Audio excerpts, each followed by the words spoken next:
So the song came on, and you know, I felt like it was God asking me to come back to Him, and I don't know what came over me, but I was in my room when the song came on, and I just fell on my knees, and I don't think I've ever prayed like that in my entire life.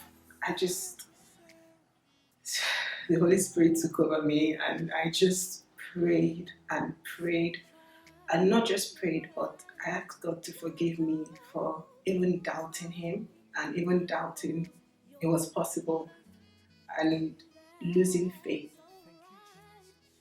And I invited Him to come back in my life, to come back into my body and to take charge of my body, to take charge of my pregnancy, of my journey, of my marriage, because it's tough on a marriage when you're trying and you're getting pregnant. It takes a man who fears God to stick by you, to respect you, to believe in you, and to fight for you, because people will say all sorts when you're in the process, and to be loyal to you during that time. So I prayed and I asked God to forgive me, and I asked Him to give me a son, and asked Him that if you give me this child, I will, you say everything, I will give him back to you, but I meant it. And I said, I will give him back to you. I will raise him in your ways. And I told him, beyond anything, I will share my testimony. And, I can't remember how long I prayed for. And I asked him to come into the battlefield with me, because I realized I was fighting a battle. I think before that, I had just seen it as, get pregnant and lose the pregnancy. Or I realized then I was fighting a spiritual battle, and there was no chance of winning that battle without God. So I asked Him to come and fight with me, ahead of me, behind me, beside me, all around me. I just asked Him to, I've put on my battle armor and I'm ready to fight this battle. And so I prayed and I went to sleep. And the week after, I started feeling sick again. And I was like, I had a miscarriage like less than a month ago. My period isn't back. There's no way I'm pregnant. So I did a pregnancy test and was positive. And I was like, it's not possible. This must be some immaculate conception or something, because it's not possible to get pregnant so quickly, 3.5 weeks after having a miscarriage. So I called my doctor and I was like, I'd like to come in for a pregnancy test. And he's like, huh? I'm sure he was thinking, but you came here like a week and a half. You had a miscarriage, and how is it possible? And so I went to the doctor and they confirmed the pregnancy. Because of all my previous losses, they classified me as high risk. So I basically had to go in every couple of days for a blood test for them to watch my HCG level to make sure it was progressing at the rate at which they were happy with. And they said they'll do the first scan at 6 weeks. So 6 weeks, I went back to the hospital. Now this scan was very important because I had been pregnant 3 times before. Or at every scan I had gone for, they had told me I had lost the pregnancy. So I'd never actually really seen any of my previous babies, so to speak. And so I went for this scan. I didn't tell anyone apart from my husband I was going for the scan. So I went for the scan and I'm waiting. And then the doctor, the first doctor calls me in, and she does the scan. And then she's probing and probing. And I could see her face, go from, smiling to she was a bit worried. And then she turns to me and then she's like, I'm sorry to let you know that there's nothing there. And usually when the doctors tell me, there's nothing there, I'll just break down. God, this is me in the hospital room. When the doctors tell me, you've lost a pregnancy, I'm like, God, you've abandoned me. I'll start crying. But this time, when she told me I'd lost a pregnancy, I was like, it's not possible. God put this baby in my tummy, and this baby is here to stay. So do your scanning again. And she did a scan, and she's like, she's sorry, there's no baby, there's no fetus there. So I was like, okay. And this when she was saying all of this, I was just praying, and I was quoting his word, and I was quoting his scripture, and I was just praying, and I was confessing only positive confessions. And I told her that I would like a second opinion from another doctor. And she was like, oh, the other doctor is in surgery, so I'll have to wait over an hour. I was like, that's fine, I'll wait. So my husband was calling me because at this point he was trying to find out what's going on with the scan. So I was like, no, I'm not going to tell him anything. I switched off my phone and I just sat in the waiting room. And I sat for close to 2 hours just waiting and praying. And then the second doctor comes with the other doctor. He was like, oh, let's go in, let's go and do it again. So the doctor, he put the probe in and he did the scan. And 30 seconds after, he was like, oh, congratulations, your baby is right there. I was like, Jesus. The other doctor was like, she was confused. And he was like, yeah, this is your baby, this is the heartbeat. And that was the first time I listened to my baby's heartbeat. And I just started crying, tears of joy, obviously.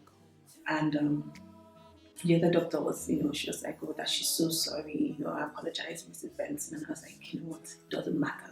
I called my husband and I'm like, baby, we're pregnant, everything was fine. And, that was really the turning point in my pregnancy and in my life and my faith and my walk with Christ. That was just a huge turning point because it could have gone any way. But my faith was unwavering. I didn't even want to hear anything anybody else had to say. As far as I was concerned, I was pregnant. My baby was there to stay. Now, the second part of the pregnancy, which I had to overcome, was the spirit of fear. Just because of my previous miscarriages, I was afraid. I was scared to embrace the pregnancy for fear that it would last. I was scared to share the news of my pregnancy again because I was scared. You share with your friends, you share with your close friends, you share with your family, and then you lose the pregnancy. And I was scared to pee because I know it sounds crazy, but every time I had gone to pee in the past, there was always blood. So I was just afraid that, I'll go to the toilet and I'll be having a miscarriage. So when it's time to pee, I'll literally hold my pee in for hours, and I'll be scared just to go to the bathroom. And that was something I had to really pray about. Again, the turning point with that was, I remember because I used to live alone in London and my husband was in Geneva. So I remember one evening, I was in bed and I don't really know if I was sleeping. I don't know how to describe this experience because I know I might sound crazy, but I don't know if I was sleeping or if I was awake. But I remember being in bed and I was in bed and I was in my room, and again, I don't know if I was sleeping or if I was awake, but I just remember seeing something so bright come close to me, and I was in bed and I tried to sit up, and I just felt a hand, just tell me to be calm. The voice just told me to be calm and just to relax, and that my pregnancy was going to be fine, and he was with me. And I still don't know how to explain what I experienced, but I woke up and there was a sense of calm.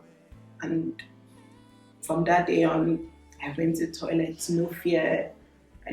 From that day on, I enjoyed my pregnancy. And they told me that my son was going to be preterm. They told me that there was a high chance of him being premature. He came at 42 weeks. Everything they told me, God just flipped it around. They told me, my cervix was shortening. It was going from that I stayed at 2.7. They said it would go to 2.3 and 2.1, and then you'll have to put a stitch in. But throughout my pregnancy, it went from 2.7 to 2.8 to 3.2 to 3.3, which was, the doctor was like, what? That she's not going to try and say anything, but she cannot explain how this was happening. And then, I went from that to delivery, which is a whole other story. But I came out of it, and I came out of it with a healthy, beautiful baby boy. And I named him Micah for different reasons, because I looked at the women of faith in the Bible that prayed to God for kids. And if you read all their stories, God blessed each and every one of them a with a son who grew up to be powerful. They were all blessed with sons who grew up to be powerful men of God. And that's why I was inspired to name my son Micah, who is like God, just because of my whole experience. There's nobody that even comes close to the perfection that God is. And people ask me, oh, you've changed, or oh, you're so religious now, or you're always preaching. And I'm like, how am I supposed to be the same person? You can't go through this experience and come out the same. You can't. So I don't mean to sound preachy. I don't mean to sound, like I'm too religious, but God has been really good to me and my family. He's been, words cannot even describe how I feel about my relationship with Christ. I mean, some days I talk to him and I don't even find the words. I can't even find the words to thank him. I just break down in tears. There was a point in my life where I honestly thought, that is it, I'm not going to be a mom. So for me to not only be a mom, but to be blessed with two healthy, beautiful children, I really give God all the glory. So yeah, that's my story about my struggle, and how, I won't say my struggle. I think my experience happened, looking back, I would say it happened for a reason, because I don't know that I'll be where I am if I didn't go through this. I don't know that I'll be so close to Christ if I didn't go through this. I don't know that I'll be the kind of mother I am, the kind of wife I am if I didn't go through this. And I don't know that I would have this many opportunities that I have now if I didn't go through my experience. So I think my experience is definitely a part of me. It was a part that I wasn't so comfortable sharing with the world, or even to share my testimony. It took a while for me to build up the courage, but it's a part of me now that I embrace and I'm proud of, and I'm happy to share, to encourage anyone else that is going through a tough time, not necessarily with pregnancy, but with life in general. And look at every struggle you're going through as an opportunity to grow closer to Christ. So thank you.